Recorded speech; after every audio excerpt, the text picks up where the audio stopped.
가난한 식모에서 100억 자산가로 되기까지. 안녕하세요. 이렇게 카메라 앞에 앉아본 건 처음이네요. 떨리네요. 제 이름은 김순희입니다. 올해 57살이고요. 지금 100억 정도의 재산을 가지고 있어요. 놀라셨나요? 저도 아직 믿기지 않아요. 하지만 오늘 제가 하고 싶은 이야기는 돈에 관한 게 아니에요. 제가 어떻게 여기까지 왔는지, 그 과정에서 무엇을 잃었고 무엇을 얻었는지, 그리고 가장 중요한 건 제가 30년 동안 연락을 끊었던 가족 이야기예요. 긴 이야기가 될 거예요. 편하게 들어주세요. 처음부터 천천히 시작할게요. 1968년 제가 8살 때였어요. 경상남도 작은 산골 마을. 거기서 저는 사남매 중 장녀로 태어났죠. 그날을 아직도 기억해요. 3월 2일 개학날이었어요. 동네 아이들이 다들 새 가방 메고 학교 가는데 아버지가 저를 부르셨어요. 순이야, 이리 와봐라. 가슴이 두근거렸어요. 저도 학교 갈 수 있는 건가 했죠. 근데 아버지가 건네신 건 가방이 아니었어요. 보따리였어요. 넌 서울 가야 한다. 큰 댁에서 식모 구한대. 내가 가서 돈 벌어와야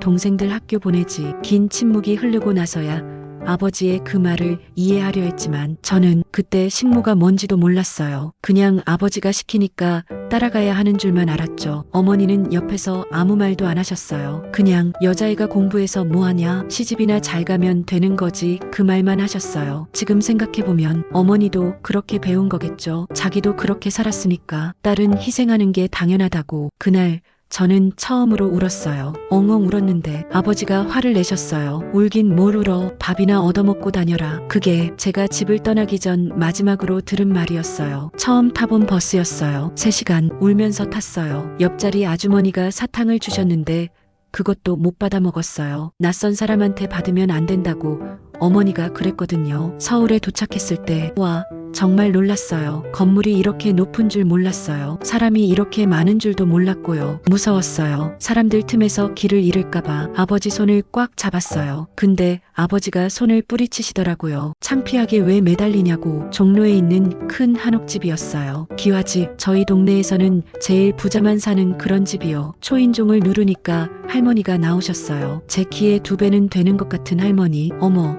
이 애가 식모라고? 너무 어린데? 일이나 할 수 있겠어? 아버지는 대답도 안 하고 그냥 저만 남겨두고 가셨어요. 순이야, 말 잘 들어. 돈 꼬박꼬박 받을 테니까 집으로 붙여라. 그게 전부였어요. 보고 싶을 거다. 힘들면 연락해라. 그런 말 하나 없이 그냥 가셨어요. 저는 그 자리에서 한참을 서 있었어요. 아버지 뒷모습이 보이지 않을 때까지. 제 하루를 말씀드릴게요. 여러분, 8살 때 뭐 하셨어요? 저는요, 새벽 5시에 일어났어요. 매일 제일 먼저 할 일은 화장실 청소, 그 다음엔 아궁이에 불 지피기. 처음엔 불도 못 붙였어요. 8살짜리가 어떻게 불을 붙여요? 연기만 자꾸 나고 눈물이 줄줄 나는데 할머니가 뒤에서 야단치시는 거예요. 에이, 답답해. 이것도 못해? 그래도 어쩌겠어요. 해야죠. 안 하면 밥을 못 먹으니까. 아침 준비하고 식구들 밥상 차려드리고 설거지하고 그러면 오전 8시쯤 돼요. 그때부터 청소 시작이에요. 방마다 걸레질하고 마당 쓸고 빨래하고. 손이 작으니까 빨래도 제대로 안 빨렸어요. 그러면 또 혼나는 거죠. 점심 준비하고 또 설거지하고 오후엔 장 보러 가고 저녁 준비하고 밤 9시가 돼야 겨우 제 시간이 생겼어요. 근데 그때쯤 되면 너무 피곤해서 그냥 골아떨어졌어요. 제 방이라는 건 없었어요. 부엌 옆 작은 창고, 거기에 이불 하나 깔고 잤어요. 겨울엔 너무 추웠어요. 여름엔 모기가 엄청 많았고요. 근데 있잖아요. 제일 힘든 건 그게 아니었어요. 제일 힘든 건요, 주인집 아들, 딸들이 학교 가는 모습을 볼 때였어요. 똑같은 나이 또래인데 쟤네들은 가방 메고 학교 가고 저는 걸레 들고 청소하고. 나는 왜 공부를 못해? 나는 왜 학교를 못 가? 그 생각만 하면 가슴이 너무 아팠어요. 첫 월급을 받았을 때 2,000원이었어요. 지금으로 치면 한 20만 원? 그 정도 될 거예요. 할머니가 봉투에 넣어서 주시면서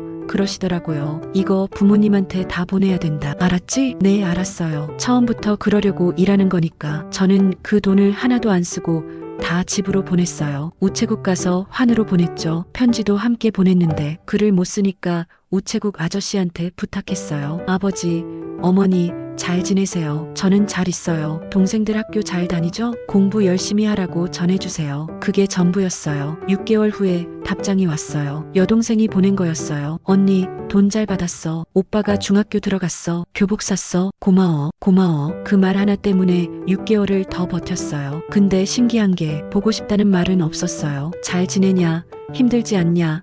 그런 말도 없었어요. 그냥 돈 잘 받았다. 끝. 처음엔 섭섭했어요. 근데 시간이 지나니까 그게 익숙해지더라고요. 아, 우리 가족은 원래 그런가 보다. 그렇게 5년이 흘렀어요. 저는 13살이 됐고요. 그 사이 동생들은 다들 학교를 잘 다니고 있었어요. 제가 번 돈으로 13살 되던 해 그 집의 아들이 대학생이었어요. 어느 날 제가 늦게 물을 가져다 드렸나 봐요. 그게 뭐 5분? 그 정도 늦었나? 그 오빠가요. 아, 오빠라고 부르라고 했거든요. 그 오빠가 저한테 그러더라고요. 야, 식모야, 귀머거리야? 물 떠오라고 했잖아. 죄송해요, 오빠. 설거지 하다가 조금 늦었어요. 설거지? 그것도 제대로 못하면서 무슨 변명이야? 이러니까 식모나 하는 거지. 무식해서. 지금도 그 무식해서라는 말을 생각하면 마음이 아파요. 물론 그때는 지금보다 몇 배나 더 아팠어요. 칼로 베는 것보다 아팠어요. 저도 배우고 싶었어요. 저도 학교 가고 싶었다고요. 근데 제가 선택한 게 아니잖아요. 그날 밤 저는 한참을 울었어요. 이불 속에서 소리 안 나게 울었어요. 무식한 식모. 그 말이 계속 귓가에 맴돌았어요. 근데 있잖아요. 그 말 때문에 오히려 뭔가가 생겼어요. 분노, 그런 거. 나는 무식하지 않아. 기회가 없었을 뿐이야. 언젠가 나도 배울 거야. 그리고 너희들을 다 내려다볼 거야. 13살짜리가 그런 생각을 했어요. 웃기죠? 근데 그게 저를 지탱하게 만든 유일한 힘이었어요. 5년 만에 명절에 집에 갔어요. 설날이었나? 그때 제가 13살이니까 1973년이었네요. 버스 타고 고향 가는데 떨렸어요. 가족들이 반가워할까? 동생들이 많이 컸을까? 그런 생각하면서 집 앞에 도착했어요. 초인종 눌렀죠. 어머니가 나오셨어요. 왔냐? 그게 전부였어요. 포옹도 없고 잘 지냈냐는 말도 없고 그냥 왔냐? 집에 들어갔는데 동생들이 있더라고요. 중학생, 초등학생, 다들 교복 입고 누나 왔어? 그렇게 인사하고 끝이었어요. 다들 자기 할 일 하러 가버리더라고요. 지금도 생각하면 헛웃음이 나와요. 드라마에서는 오랜만에 만나면 다들 울고 불고 그러잖아요. 근데 우리 집은 아니었어요. 마치 어제 봤던 사람처럼 그냥 무덤덤하더라고요. 저녁 준비해야 된다고 해서 저도 부엌에 들어가서 도왔어요. 익숙했어요. 설거지도 제가 다 했고요. 저녁 먹으면서 아버지가 물으시더라고요. 일은 잘하냐? 주인 댁에서 뭐라 안 하냐? 네, 잘하고 있어요. 돈은? 매달 보내잖아요. 그래, 내 덕분에 애들이 학교 잘 다니고 있다. 고맙다, 고맙다. 그 말을 들었을 때 저는 기뻐야 했어요. 근데 왜인지 모르게 가슴이 답답했어요. 왜 고맙다는 말이 이렇게 차갑게 느껴질까? 그날 밤 제 방이라고 할 것도 없죠. 작은 다락방에 올라가서 잤는데 남동생이 친구들이랑 이야기하는 소리가 들렸어요. 너희 누나 있어? 응, 있어. 근데 서울에서 식모해. 헐, 식모 창피하겠다. 그러니까 나도 친구들한테 말 안 해. 그 말을 듣는 순간 뭔가가 무너졌어요. 제 안에서 뭔가가 와르르 무너지는 소리가 들렸어요. 아, 나는 이 집에서 필요한 사람은 맞는데 자랑스러운 사람은 아니구나. 그냥 돈 벌어다 주는 사람일 뿐이구나. 다음날 서울로 돌아가는데 아무도 배웅 안 나왔어요. 다들 바빴대요. 버스 타고 오면서 생각했어요. 다시는 안 올 거야. 여기는 내 집이 아니야. 18살이 되던 해 드디어 그 집을 나왔어요. 10년 만에 작은 식당에 취직했어요. 주방 보조, 월급이 조금 더 높았거든요. 근데 첫날 사장님이 그러시더라고요. 순희 씨, 학교는 어디까지 다녔어요? 초등학교 3학년까지요. 아이고, 그럼 글 읽고 쓰기 힘들겠네. 어쩔 수 없지. 대신 월급은 다른 애들보다 3만 원 적게 줄게요. 네, 받아들였어요. 어쩌겠어요. 선택권이 없는데. 그렇게 6개월쯤 일하던 어느 날이었어요. 길에서 전단지를 봤어요. 글을 모르십니까? 창피해하지 마세요. 야간 무료 교실에 오세요. 손이 떨렸어요. 전단지를 집어드는데 손이 떨려서 제대로 못 잡겠더라고요. 일주일을 고민했어요. 18살이나 됐는데 지금 와서 글 배워서 뭐해? 창피하지 않을까? 근데요, 그 식당 오빠가 한 말이 생각났어요. 무식한 식모. 그래, 무식하면 평생 무시당하고 살아. 배우자. 늦었어도 배우자. 교실에 갔어요. 저 말고도 사람이 많았어요. 40대, 50대 할머니들도 계셨어요. 선생님이 칠판에 기억, 니은, 디귿을 쓰시면서 그러시더라고요. 부끄러워하지 마세요. 배움의 늦은 나이는 없습니다. 그 말 듣는데 눈물이 나더라고요. 이상하죠? 첫 수업 끝나고 숙제가 나왔어요. 자기 이름 10번 쓰기. 집에 와서 김순이 이 세 글자를 10번 썼어요. 처음으로 제 이름을 제 손으로 쓴 거예요. 18살에 그날 밤 저는 한참을 울었어요. 기쁜 건지 슬픈 건지 모르겠는데 그냥 눈물이 나더라고요. 이제 나도 글을 배울 수 있구나. 이제 나도 사람 구실을 할 수 있겠구나. 그날부터 제 인생이 조금씩 바뀌기 시작했어요. 20살 때였어요. 식당에 자주 오는 단골 손님이 있었어요. 30대 초반, 잘생기지도 못생기지도 않은 그냥 평범한 남자였어요. 근데 그 사람이 유일하게 저한테 친절했어요. 순희 씨, 공부하신다며? 대단하네요. 저도 어릴 때 가난해서 고생 많이 했어요. 누가 저한테 대단하다는 말을 해본 적이 있었나요? 한 번도 없었어요. 3개월 후에 고백을 받았어요. 순희 씨, 저랑 사귀어요. 아니, 결혼까지 생각하고 있어요. 너무 좋았어요. 나도 드디어 사랑받을 수 있구나. 나도 누군가의 소중한 사람이 될 수 있구나. 1개월 후에 그 사람이 그러더라고요. 순이야, 미안한데 사업 자금이 좀 필요해. 30만 원만 빌려줄 수 있을까? 성공하면 바로 갚을게. 그리고 우리 결혼하자. 30만 원. 제가 3년 동안 모은 돈이었어요. 하나도 안 쓰고 모은 돈. 근데 저는 주저없이 줬어요. 괜찮아요. 사업 잘 되길 바랄게요. 우리 결혼해요. 그 다음날부터 연락이 안 됐어요. 일주일, 한 달, 2달. 그 사람은 사라졌어요. 흔적도 없이. 사기였죠. 저 같은 순진한 여자 찾아다니면서 돈 뜯어낸 거예요. 그때 깨달았어요. 세상엔 두 종류의 사람이 있다는 거. 가진 사람과 빼앗기는 사람, 배운 사람과 이용당하는 사람. 그리고 나는 평생 후자로 살 거라는 거. 다짐하는 목소리. 아니야, 안 돼. 이대로 살 순 없어. 바꿔야 해. 내가 바뀌어야 해. 22살이 되던 해 아버지 환갑 잔치가 있었어요. 10년 만에 고향에 가는 거였어요. 이번엔 선물을 준비했어요. 아버지 옷감, 어머니 놀이개, 동생들 용돈. 제가 1년 동안 모은 돈 다 써서 준비했어요. 이번엔 인정받을 수 있지 않을까? 이번엔 기뻐해 주시지 않을까? 집에 도착했어요. 사람이 많았어요. 친척들, 동네 사람들. 순이 왔네. 그게 전부였어요. 다들 환갑 잔치 준비하느라 바빴죠. 저는 부엌으로 들어가서 도와드렸어요. 익숙했으니까. 저녁이 되고 잔치가 시작됐어요. 다들 모여서 축하해드리고 아버지가 말씀하셨어요. 오늘 이렇게 환갑을 맞이한 건 가족들 덕분이다. 특히 우리 아들놈들이 잘 커져서 기쁘다. 아들놈들, 딸 이야기는 없었어요. 저와 여동생 이야기는 한마디도. 그래도 참았어요. 원래 아버지가 아들을 더 좋아하시니까. 잔치가 끝나고 밤이 됐어요. 저는 마루에 앉아서 쉬고 있었는데 방 안에서 가족들 이야기 소리가 들렸어요. 남동생 누나는 언제까지 식당 일할 거야? 솔직히 창피해 죽겠어. 어머니 쉿, 소리 작게 해. 그래도 매달 돈은 보내주잖아. 여동생 오빠 대학 졸업하면 이제 누나 돈 필요 없을 거 아니에요? 그때부터는 연락 안 해도 되겠네. 남동생 그러게. 나도 누나 없는 척하고 싶어. 긴 침묵.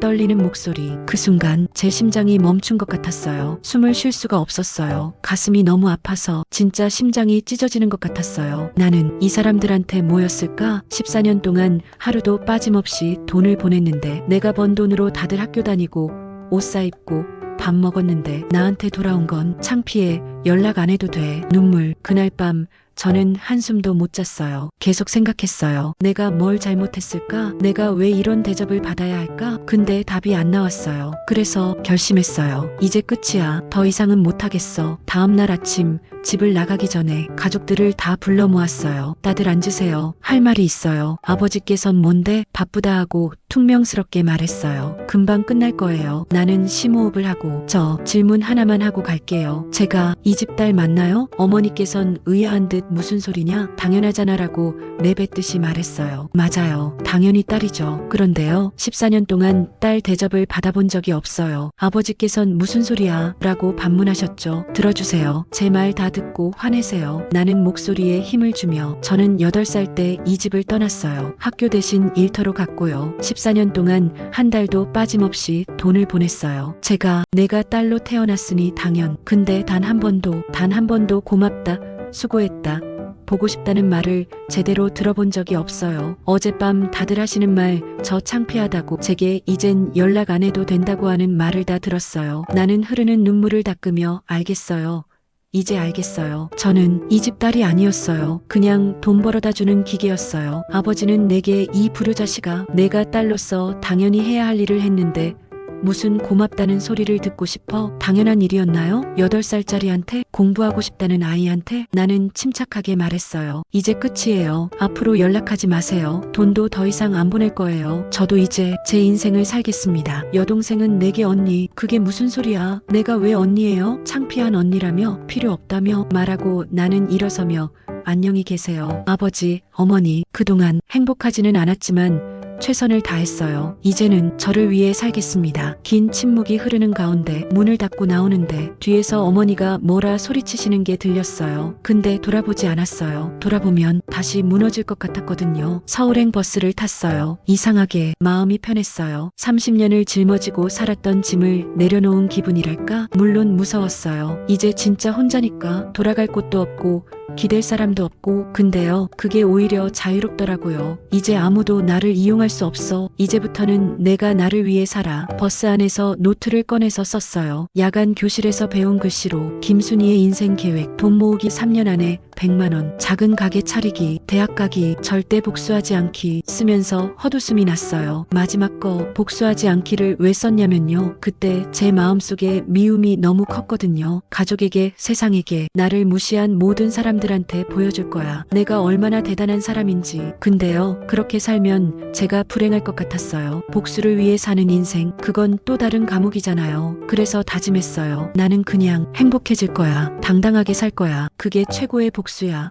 23살, 새 출발이었어요. 5년 동안 다시 돈을 모았어요. 이번엔 한 푼도 보내지 않았으니까 빨리 모였죠. 50만 원, 지금으로 치면 500만 원 정도. 그 돈으로 영등포에 작은 분식집을 차렸어요. 3평짜리 작은 가게, 테이블 2개, 의자 8개, 순인의 분식, 간판 달던 날 울었어요. 내 이름으로 된 가게 처음이었어요. 지금 생각하니 웃음이 나네요. 근데 장사가 안 됐어요. 첫날 손님 0명, 둘째 날 1명, 그것도 길 물어보러 온 사람. 일주일 후 하루 평균 3, 4명. 월세는 15만 원인데 매출은 하루 1만 원. 이러다 망하는 거 아니야? 밤에 잠이 안 왔어요. 돈 걱정, 미래 걱정. 근데 포기는 안 했어요. 왜냐면요, 저는 이미 바닥을 봤거든요. 더 떨어질 곳이 없었어요. 그래서 생각했어요. 방법을 바꾸자. 새벽 4시에 일어나서 직접 시장에 갔어요. 제일 신선한 재료를 제일 싸게 사는 거예요. 가격은 다른 데보다 10% 낮췄어요. 대신 양은 20% 더 줬어요. 그리고 손님 한 분 한 분한테 진심으로 대했어요. 맛있게 드세요. 또 오세요. 처음엔 말뿐이었는데 점점 진심이 됐어요. 내 음식을 먹고 행복해하는 사람들, 이게 좋네. 6개월 후에 소문이 나기 시작했어요. 저기 가면 싸고 맛있어. 사장님이 정말 친절해. 1년 후엔 줄을 서는 가게가 됐어요. 제가 해냈다는 게 너무 뿌듯했어요. 무식하다던 그 식모가 장사를 성공시켰어요. 가게가 안정되자 다시 욕심이 났어요. 공부를 더 하고 싶어 24살에 검정고시를 준비했어요. 고등학교 검정고시 하루 일과가 이랬어요. 새벽 5시 기상해서 가게 준비하고 오전 6시부터 오후 3시까지 장사하고 오후 3시부터 오후 5시까지 낮잠 자고 오후 5시부터 9시까지 저녁 장사하고 밤 10시부터 새벽 2시까지 공부했네요. 지금 생각하니 어떻게 했는지 모르겠네요. 미친 거죠. 지금 생각하면 하루에 3시간만 자면서 그렇게 살았어요. 근데요, 행복했어요. 처음으로 제가 원하는 걸 하고 있었거든요. 영어 단어 외우는 게 재밌었어요. 수학 문제 푸는 게 재밌었어요. 아, 이게 공부구나, 배움이구나. 가끔 책상에 엎드려서 그냥 잠들 때도 있었어요. 아침에 일어나면 책에 침 자국이 있고 힘들었지만 절대 후회 안 했어요. 1년 후 검정고시에 합격했어요. 합격증을 받던 날 저는 펑펑 울었어요. 슬픔이 아닌 기쁨의 눈물이었어요. 혼자 소주 한잔 했어요. 가게 문 닫고 나 해냈어. 25살에 고등학교 졸업장 받았어. 누가 봤으면 웃었을지도 몰라요. 25살에 고등학교라니. 근데 저한테는 노벨상 받은 것보다 기뻤어요. 그리고 야간 전문대학에 지원했어요. 회계학과. 돈을 제대로 다루는 법을 배우고 싶어. 사업을 제대로 하고 싶어. 붙었어요. 26살에 대학생이 됐어요. 첫 수업 들어갔을 때 다들 저보다 어렸어요. 18살, 19살 쳐다보더라고요. 저 나이 많은 사람 왜 여기 있어? 부끄러웠어요. 처음엔. 근데 교수님이 그러시더라고요. 나이는 숫자일 뿐입니다. 배우고자 하는 열정이 중요한 거죠. 그 말 듣고 당당해졌어요. 그래, 나는 부끄러워할 필요 없어. 나는 내 인생을 살고 있어. 26살 가게가 잘 되니까 욕심이 났어요. 2호점을 내볼까? 근데 혼자는 힘들 것 같았어요. 그때 단골 손님이었던 아주머니가 그러시더라고요. 사장님, 나도 좀 도와줄게요. 같이 해요. 좋은 분이었어요. 3년 동안 단골로 오시면서 항상 응원해 주셨거든요. 동업하시겠어요? 그럼요. 내가 2호점 관리할게요. 사장님은 1호점 보시고 6개월 준비해서 2호점을 열었어요. 처음엔 잘 됐어요. 매출도 좋고 그 아주머니도 열심히 하시는 것 같고, 근데 3개월쯤 지났을 때 2호점에 갑자기 가봤어요. 뭔가 느낌이 이상했거든요. 가게가 비어 있었어요. 문은 잠겨 있고 안에 아무것도 없고 재료도 기구도 돈도 다 없어졌어요. 그 아주머니 전화해봤죠. 꺼져 있었어요. 다음날 집에 찾아갔어요. 이사 갔더라고요. 저도 모르게 쓴웃음이 나더라고요. 알고 보니 처음부터 계획이었대요. 단골 손님인 척하면서 제 사업을 파악하고 동업 제한하고 돈 빼돌리고 도망가는 것. 그렇게 당한 사람이 저만이 아니었대요. 빚이 생겼어요. 500만 원, 임대료 밀린 것, 재료값 밀린 것, 직원 월급 다시 바닥이었어요. 근데 이번엔 달랐어요. 첫 번째 배신 때는 울기만 했는데 이번엔 냉정해졌어요. 노트를 꺼내서 계산했어요. 빚 500만 원, 이자는 월 5만 원, 원금 갚으려면 매달 20만 원씩 2년. 전문대에서 배운 회계가 도움이 됐어요. 감정에 휩쓸리지 않고 숫자로 정리하니까 덜 무서웠어요. 할 수 있어. 2년만 버티면 돼. 그리고 실행했어요. 낮엔 가게, 밤엔 대리운전, 하루 4시간씩만 자면서 2년을 버텼어요. 그리고 다 갚았어요. 2년 후에 그때 깨달았어요. 세상에서 가장 믿을 수 있는 건 오직 나 자신뿐이라는 거. 다시는 남을 쉽게 믿지 않기로 했어요. 28살 빚을 다 갚고 나니까 여유가 생겼어요. 전문대 동기들이 술 마시면서 그러더라고요. 순이 누나, 요즘 부동산이 대세래요. 가게만 하지 말고 건물 사는 게 어때요? 건물? 내가 무슨 돈으로? 작은 것부터요. 상가 한 칸만 사도 월세 받잖아요. 생각해봤어요. 가게는 제가 일을 해야 돈이 벌리는데 부동산은 가만히 있어도 돈이 들어오잖아요. 한번 해볼까? 30살 되던 해 분식집 하나를 팔았어요. 그 돈으로 영등포에 작은 상가 한 칸을 샀어요. 8평. 다들 말렸어요. 사장님, 그 돈으로 가게 하나 더 내는 게 낫지 않아요? 근데 저는 뭔가 느낌이 왔어요. 이게 맞아. 이렇게 해야 돼. 처음엔 월세가 30만 원이었어요. 3년 후에 60만 원이 됐어요. 5년 후에는 상가 가격이 2배가 올랐어요. 팔았어요. 그 돈으로 상가 2개를 샀어요. 이젠 자신감이 생겼어요. 그때부터 제 전략이 확실해졌어요. 일에서 번 돈으로 부동산을 사고 부동산에서 나온 임대료로 다시 부동산을 사고 돈이 돈을 버는 구조를 만드는 거예요. 35살 때는 상가 5개를 갖고 있었어요. 40살 때는 작은 건물주가 됐어요. 45살에는 자산이 30억 정도 됐어요. 50살에는 80억. 근데요, 돈이 많아질수록 이상한 기분이 들었어요. 이게 뭐지? 나는 왜 이렇게 돈을 모으고 있는 거지? 처음엔 가족한테 보여주고 싶어서였는데, 중간엔 생존을 위해서였는데, 이젠 목표를 잃어버린 것 같았어요. 그때 결심했어요. 이 돈으로 뭔가 의미 있는 일을 하자.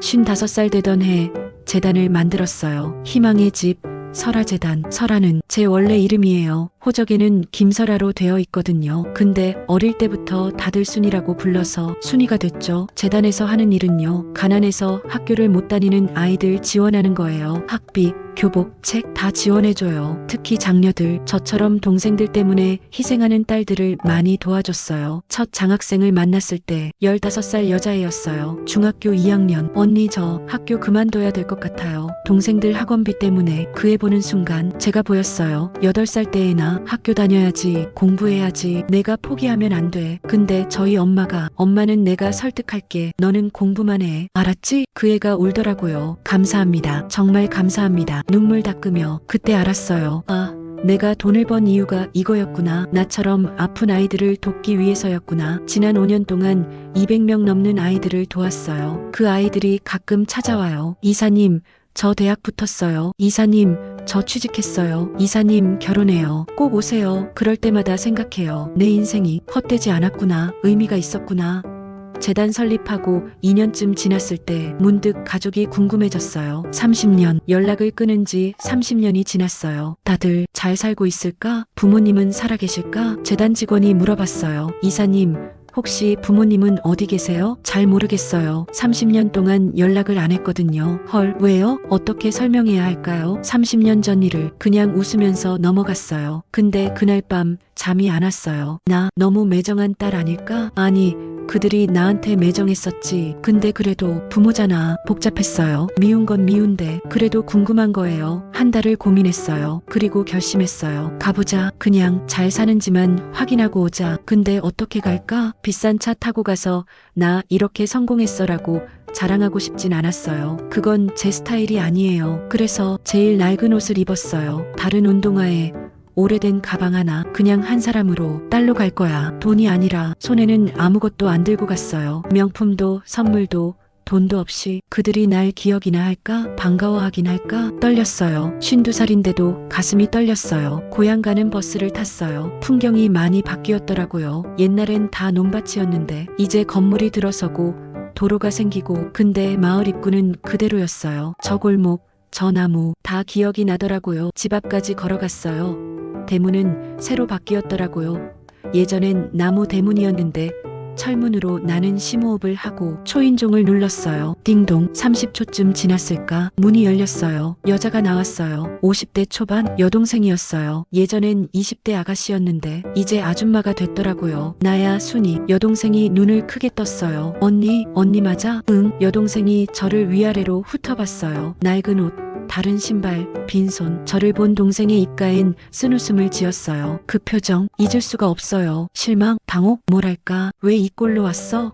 라는 표정이었어요. 언니, 무슨 일 있어? 혹시 돈 빌리러 온 거야? 긴 침묵이 흐른 후에 묻는 동생의 말이. 돈. 30년 만에 만났는데 첫 마디가 돈 빌리러 왔냐? 아니, 그냥 보고 싶어서 30년 동안 연락 한 번 안 하더니 갑자기. 맞는 말이에요. 제가 먼저 끊었으니까. 집안에서 남자 목소리가 들렸어요. 여보, 누구야? 또 거지 왔어? 요즘 그런 사람들 많더라. 쫓아내. 여동생이 당황한 표정으로. 아니야. 잠깐만. 저한테 작은 목소리로. 언니 미안해. 지금은 좀 안 될 것 같아. 우리도 사정이 있어서 나중에 연락할게. 부모님은? 아버지는 요양원 계시고 어머니는 돌아가셨어. 5년 전에. 어머니가 5년 전에 돌아가셨다는 말에 충격을 받았어요. 돌아가셨다고? 장례식은 언제였어? 2012년 3월. 근데 언니 연락처를 몰라서. 그래. 문이 닫혔어요. 저는 그 앞에 한참을 서 있었어요. 어머니가 돌아가셨다는 말이 실감이 안 났어요. 마을 정자에 앉아 있었어요. 어떻게 해야 할지 모르겠더라고요. 1시간쯤 지났을까? 여동생이 다시 나왔어요. 언니, 아버지가 만나신대. 요양원에 계시니까 같이 가자. 요양원까지 택시를 탔어요. 말이 없었어요. 둘 다. 여동생이 먼저 말을 꺼냈어요. 언니, 많이 힘들게 살았어? 아니, 괜찮았어. 옷 좀 사입지. 왜 그렇게 입고 다녀? 그 말을 들은 나는 웃음 나왔어요. 제가 100억 있다는 걸 알면 기절하겠죠? 이게 편해서 요양원에 도착했어요. 복도를 걸어가는데 떨렸어요. 30년 만에 보는 아버지. 방문을 열었어요. 창가에 휠체어가 하나 있었어요. 등을 돌리고 앉아 계신 노인. 긴 침묵이 흐르고 나는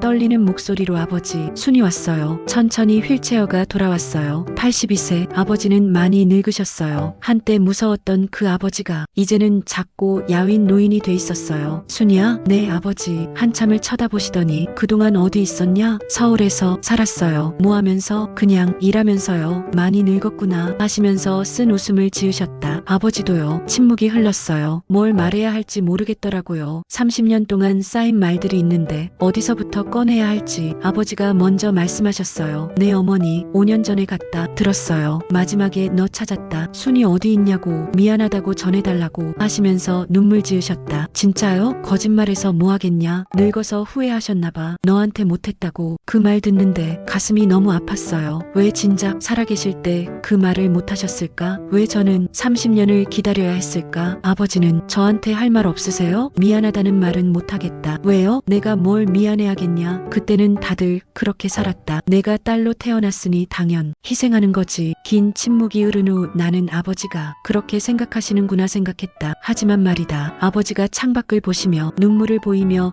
너 많이 고생했겠다. 어린 나이에. 그게 아버지가 제게 해준 유일한 위로였어요. 고생했겠다. 미안하다는 말도 아니고 사랑한다는 말도 아니고 그냥 고생했겠다. 근데 이상하게 그 말이 가슴에 와닿았어요. 네, 고생했어요, 아버지. 이제 와서 뭐하러 왔냐? 그냥 궁금해서요. 잘 사시나 싶어서. 보다시피다. 이렇게 산다. 내가 볼만한 건 없다. 돈 필요하세요? 뭐 요양원비나 필요한 거 있으면 말씀하세요. 너 무슨 돈이 있다고? 나는 웃음을 보이며 조금 있어요. 됐다. 내 동생들이 알아서 한다. 너는 내 살림이나 챙겨라. 끝까지 자존심이 강하신 분이었어요. 그럼 이따금 찾아뵐게요. 찾아온다고? 30년 만에 왔는데 이제부턴 자주 올게요. 왜 그런 말을 했는지 모르겠어요. 아직도 서운하고 화도 나는데 그래도 마지막은 후회하고 싶지 않았어요. 어머니를 보낸 것처럼은 하고 싶지 않았으니까요.